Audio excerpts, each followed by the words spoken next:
Happy to have Daniel Pineda on the show now, who's going to be taking on Alex Caceres next on June the 3rd at UFC Vegas 74. Daniel, how are you? I'm doing good, but I'm feeling good. Yes, sir. I'm excited to see you back in the cage. You obviously had that big win over Tucker Lutz in March. Was this the right time frame for you to wait to get back in there? Yeah, man, it was like I said, I didn't get really fat after this last fight. I didn't get time to get fat. I was up to like maybe 169, 170 when they called me. And I was all like, okay, perfect. I didn't get too fat. So it was actually perfect timing. Very good. Tell me a little bit about your overall assessment of your big win over Tucker Lutz. I mean, that's got to feel good to beat a young upstart like that. How significant was that win for you?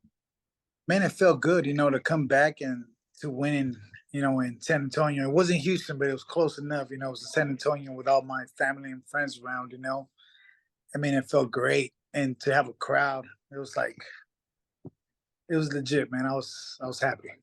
Yeah, I know, you had fought at the Apex a lot, especially around the COVID timeframe, and you're back at the Apex now for this one. Are you excited about that, or are you kind of bummed wishing that you were around a bunch of screaming fans? Man, I'm kind of bummed, man. I wanted to be in another arena or something, with all the family and stuff, and they're coming in. At the Apex, it's kind of hard to get everybody in because it's not a big place, and I got a lot of people that want to go, but it's so expensive. They're like, man, we can't go. And I know, Daniel, you're definitely a veteran. You've been around the game for a really long time, north of 40 fights. You had a string of injuries there, a 2-year layoff before that Tucker Lutz fight. How are you feeling now? Like, how's your body feeling in camp? Man, I feel good. A little couple of bruises and bumps from this last fight with Tucker. It was a tough fight, but nothing too big. I'm good. I'm good to go. Doctor said I was good to go, so they literally called 20 minutes later. As soon as I got released, they're like, 20 minutes later, you want to fight? I was like, let's do it. I read an article about you recently. You were saying how, when you were a little bit younger, like you didn't want to stretch or you didn't take time to stretch before, getting in there to spar or do anything. You just kind of hop right in. Is that something that you're prioritizing more now? Oh yeah, I take a little bit longer. Not really stretching, but more moving around. A little bit, just shadow boxing and stuff like that. Man, I usually just jump in there. Now I'm taking my time shadow boxing. Not too much stretching, man. I suck at stretching, but I guess you can call it stretching a little bit. Okay, getting warmed up, getting the muscles loose before you get in there and do your thing. Tell me how camp has been at 4 Ounce Fight Club so far. Who have you had around you as far as main training partners go? Man, one of my main training partners is Dakota Hope. You'll see him in the UFC pretty soon, man. He's a badass. He's a badass. He's one of my main ones. I got Rafa. I got Hector. He fights, I think, next weekend. So I got guys that are actually been in camp. So actually, as soon as they called me, I went straight into camp with them. So it worked out perfect. What's the weight at right now? I know we're still a little ways out, but are you where you would be normally? I've been walking around 165 for the past like week and a half. So that's actually really good. Okay, very good. And I wanted to get your take too, just on the top of the featherweight division, one of the best, deepest divisions in the UFC. Obviously, you got Volkanovski and Yair Rodriguez for the title in July. Who do you see winning that fight? How do you see it actually shaking out?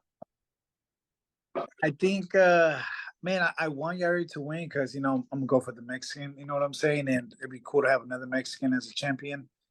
But man, Volkanovski is a little badass. That little son of a gun, man. I think he's one of the smallest 45ers. I thought I was the smallest 45er, but I seen him, and he's actually smaller than me, and he's killing him, man, for the short one, us short guys.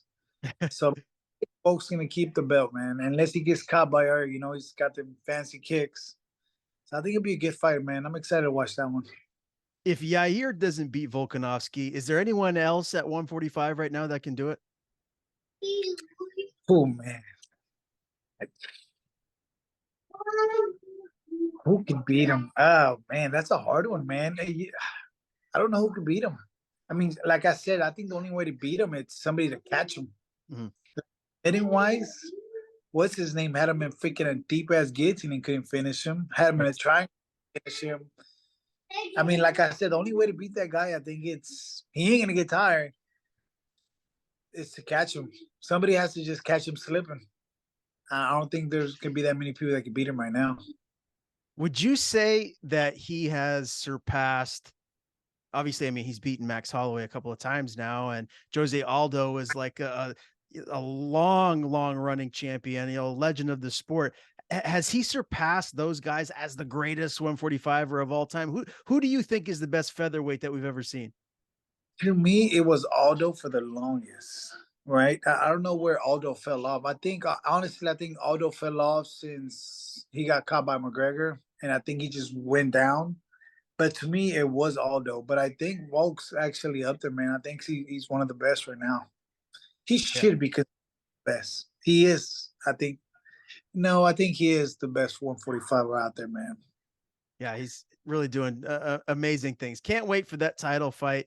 And obviously, this division is stacked. You got a great fight. Alex Caceres, again, June 3rd, UFC Vegas 74.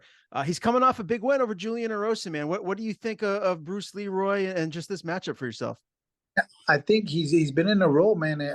It's an exciting match. You know, he's 15th. I've been looking forward to fight somebody in the top. So it's pretty cool that it gave me this kind of chance to fight him. But man, he's been in a streak. You know, he only lost once. That was maybe like what 3 fights ago, right? 4 fights ago he lost. So no, I'm excited, man, and fighting another vet with a lot of fights like me. If you notice on this fight card, there's a lot of people with a lot of fights. I'm not the only one with a lot of fights, man. Everybody has a lot of fights.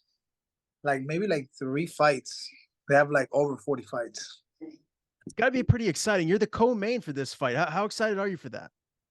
That's cool, man. I actually had just found that out. You know, I just found out I was a co-main because I thought it was like the third fight, but I think Misha Tate just fell off. So yeah, I'm the co-main event. That's cool. That's a lot more people are gonna be able to see my kind of style fighting. You know what I'm saying? Because I'm usually like an undercard or right before the main card or the first, first fight in the main card. So I'm excited, man. I'm excited. More people are gonna be able to see my style of fighting. We know what Alex Caceres wants to do in there, and he's tricky. He's got a very awkward style. How have you been preparing for that, for just some of his awkwardness inside the cage? Man, it's kind of hard to prepare for him, man. I think I just need to play my game, push forward, and not get caught while he does all this.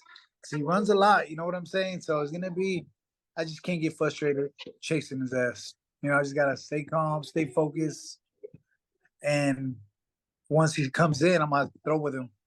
That's what I'm hoping for. You know, he's gonna fight. I've seen him. He doesn't run the whole time. He will fight. So that's what I'm the kind of fight I want him to get into. I want him to come to me so we can fight. Do you ultimately see yourself winning a decision, or do you think you're going to be able to catch him with something and maybe put him out of here? No, no decision, man. Come on. No decisions, man. I can't win in no decision. I'm trying to go without winning and no decisions. All finishes. I'm gonna try to go with all finishes. I'm gonna try to get him out in the first or second round. That's the goal. That's the plan. But if it comes down to coming to a decision, man, I mean, I'm ready to go 3 rounds. Been working a lot since I found out. I've been working a lot of my cardio because I know he moves a lot. So I got to get this cardio going and this feet work going. So should be good, man. What is your current contractual status with the UFC right now? How many fights do you have left on your deal? I just re-signed with them a 5-fight deal. Okay, so you're going to be around for a while. Yeah, so I just re-signed a 5-fight deal, man. And so this should be my first fight with the UFC.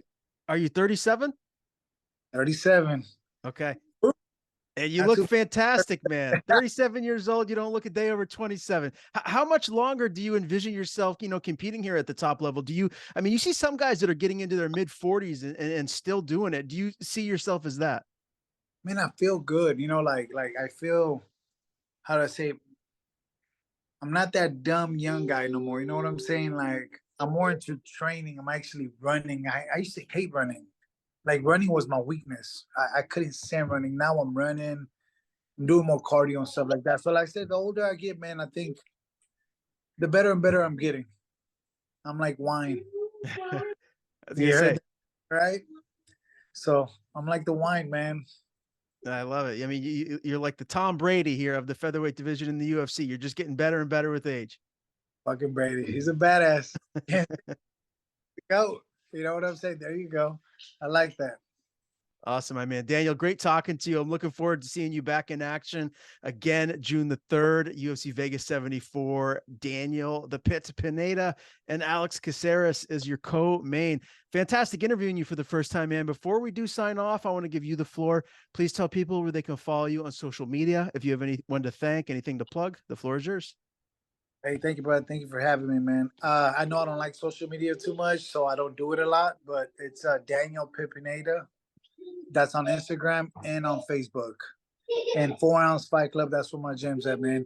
Yeah, hit it up, and thanks to all my coaches and all my training partners, and thank y'all.